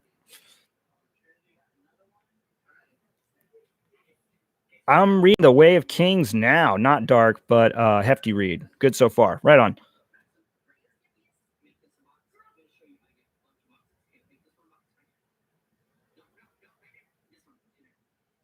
Oh yeah. Okay. So yeah, his blog post. You know what I mean? I need to go check some of that out. I think you're talking about the 3 Pound Brain blog, probably. I haven't checked that in a minute. I haven't been on the Second Apocalypse forum in a minute either. I was actually planning on jumping back on after I finished my reread of Prince of Nothing. I'm like little less than halfway through Warrior Prophet right now. I quit Twitter because it's toxic. Yeah, it is. It's fucking weird, dude. It's just like, what the fuck are you guys doing here, dude? Like, this is not how to live life at all. It's how you like create some kind of weird fucking anxiety problem or some shit. How are you feeling on McCarthy so far? I like McCarthy. I do think I have some, I find issues. I got some issues, but I mean, this is kind of my thing. And like I was mentioning, if you are somebody, it's not his fault that other people have propped him up, right? It's not like he's sitting there going, I'm the best. Yeah, motherfucker, my shit don't stink. No, it's the hundreds, thousands, millions or whatever of readers, fans that have propped him up there. But that affects me as the new reader coming in going, oh shit, he's the bee's knees, the cat's pajamas. And then I read it and I'm like, okay, I liked it. But I guess I was thinking that I was going to enter this like next dimension of reading and I didn't. So yeah, but I do think that he has the capability of really hitting you in the gut, and the road really fucking hurt. But it's hard for me to explain it. It hurt, but I was looking for it. I wasn't looking for a happy read. I wanted to kind of have a dark, a dark cerebral almost. That help though. I feel like I want to grow as a reader. I want to kind of read shit that might have to push my stomach, and my constitution, you know what I mean? That way I just get a little bit stronger, a little bit more thick skinned each time, and I haven't yet to find something that will, tear me off the saddle in disgust or anything. It is in his last post 2020 last year. Will you be reading Brother Red from the dude that wrote Snakewood? I finished that one yesterday. Okay, so yes, I will be reading Brother Red. I should have already had it read, but dude, this is why I don't do TBRs, because I'm such a mood reader that I literally might change my mind the last fucking second. I could have a book in my hand, and before I even crack it open, I'm like, I kind of wanted this other one. So I don't do TBRs because I'm all over the place with my selection, but by all means, I'm going to get into Brother Red. That's another book I have to read before I do my volume 2 Grimdark Reader Guide. You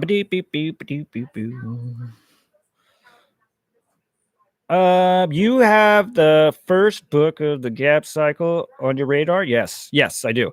The book will take something out of you. Just a hard read. Stephen R. Donaldson's prose is excellent, though. Yeah, I've heard that that it's pretty brutal. I've heard that it's pretty brutal. And, I've read his Covenant stuff, which is not brutal. But, I mean, there is some fucked up shit, but it gets really hated on because Thomas Covenant is a cranky, like, bastard who doesn't want to take responsibility. And, he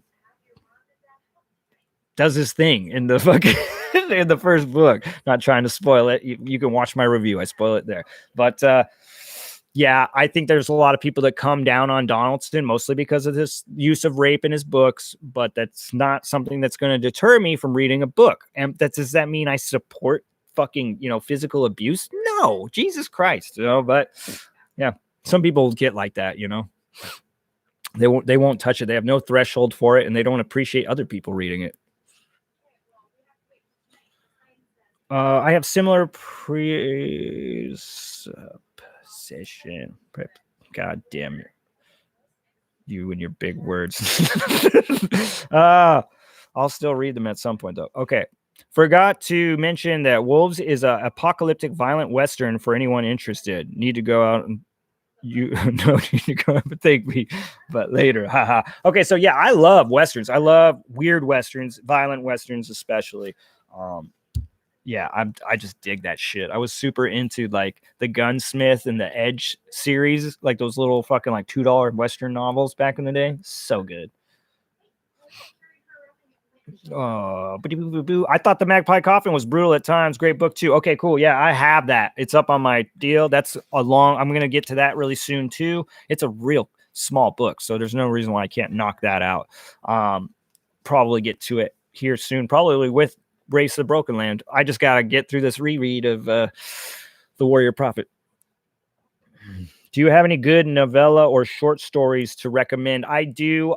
There is, God damn it, The Sunset Mantle. The Sunset Mantle is a novella that I would just have any fantasy reader pick up. Not grimdark, okay? So like I'm not. This is just a straight up fantasy tale. It does have some violence and some like kind of like some grit to it, but it is by all means just a more of a fantasy tale.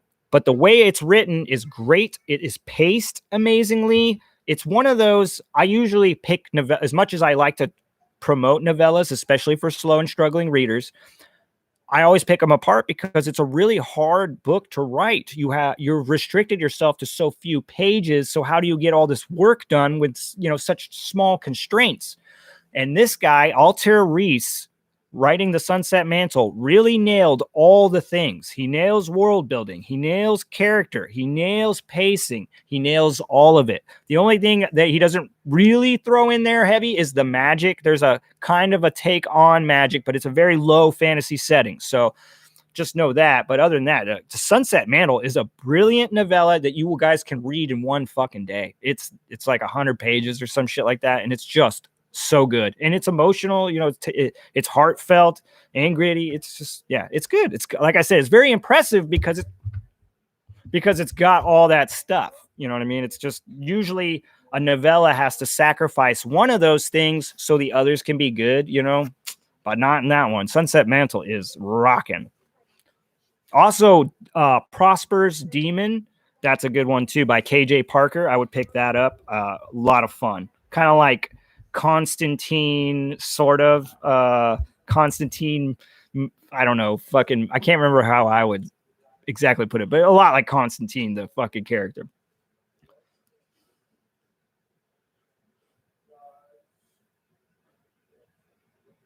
Yeah. See, yep, KJ Parker. Yep, fucking, he's good, man. He's got some shit that you can just get into and get out of in no time, and it's just great. What else? I'm trying to think of that. Honestly, it's not fantasy, but I just want to recommend the Congregation of Jackals. It is a Western, but it is an amazing cautionary tale. It's got revenge and all that shit, and it's just got great characters, lots of grit, blood, all that. Man, I'm trying to think of other novellas. There's probably some out there. I'm kind of blanking.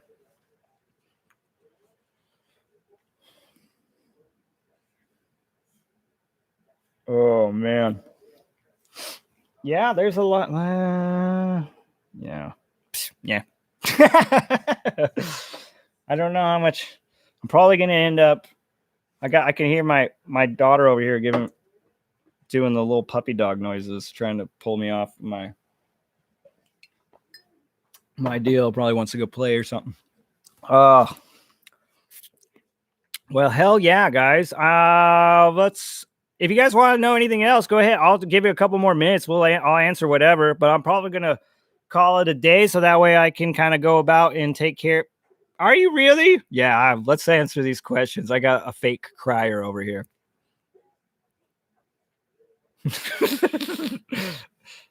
It's really bad when it's that fake, too.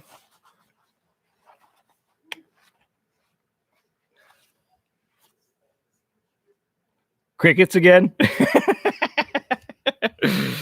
Yeah, it's all good. Well, I'll tell you what, guys. I really do appreciate you fucking stopping in and saying what's up and happy birthday and all that. I really wanted to do this just because mainly it's like at this point, I spend as much time with you guys as I do with anybody else. So, you know what I mean? If I was going to have a little birthday get together, y'all would be the ones invited. So I'm glad you showed up. Thank you for the love. Fucking just keep getting out there, plugging away, man. And feel free to always hit me up on the Discord. I'm going to try to become a little bit more interactive. It's always tough for me. I have a lot of goddamn kids. And as you can see, you know, they're always needing my attention. And I can only keep them in headphones for so long. Oh, man. Hell yeah. Right on. Thanks, guys. Thanks so much. Like I said, I think probably going to end it off here, but I think it keeps running for like 10 or 15 minutes and I'll leave it up. So for any of those that didn't get to catch it, they can, you know, watch our crazy questions or whatever. Hopefully it wasn't such a brutal shit show, but you know, that's also kind of that's the name of the game here. It's Slowly Read. We show the shit. Right on. Fuck yes. Nice. Thank you for all the happy birthdays, guys. I really do appreciate it. Thanks for stopping by, all that. I do have some reviews coming up. I got the Gray Bastards book review already uploaded, probably going to be dropping early next week. I also have my Vampire Hunter D book review, which is a little all over the fucking place, but it'll be a lot of fun to watch. I'll be working on the next Excalibur comic book for Comic Quest, which, man, that thing is really coming into this area where if you've been following and reading that comic, it's like to the point where it's really paying off. You know what I mean? Your year plus or years of reading the issue month by month is now like it's just so fucking cool. It's awesome. And that's a comic that a lot of people talk shit about. So I've been having a blast trying to work from the other side and praise it, you know. It's not always easy, but yeah. So yeah, I got I'm going to be doing a Why You Should Read Prince of Nothing, Why You Should Read East of West, the graphic novel, as well as probably Saga. I'm trying to catch up on Saga. I need to finish the next 2 books, which is, you know, a whole bunch of volumes compressed into one, but then that'll catch me up and I'll be able to cover Saga if I want to. I'm still in the air, you know what I mean? I don't know.